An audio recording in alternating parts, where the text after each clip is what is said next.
آقای سعادتمند بیماری پزوریازیس دستشون رو بلند کنن دوستان ببینن.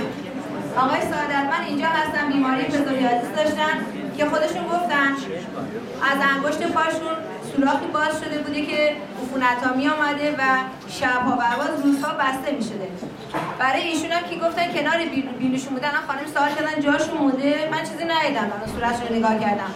بعدم واقعا هوشمند مطمئن باشه اون سوراخی باز شده، این بغل بینیشون چریک می اومده عفونت دوباره باز بسته شده. نگران هیچی نباشید، فقط بدونید واکنش‌ها رو باید تحمل کنید.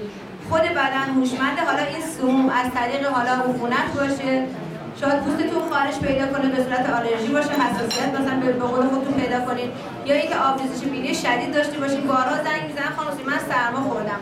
کسی توی مسیر خام گیاهخواری دیگه سرما نمیخوره دوستان. این آبریزش بینی ها و این گلو دردها که فکر میکنید سرماخوردگی است، تمام دفع سموم است. به هیچ عنوان دیگه سرماخوردگی پیدا نمیکنید. سرما دیگه نمیشه، چون بدنتون با این سیستم غذایی، سیستم بدن میره بالا. حالا به افتخار آقای توکلی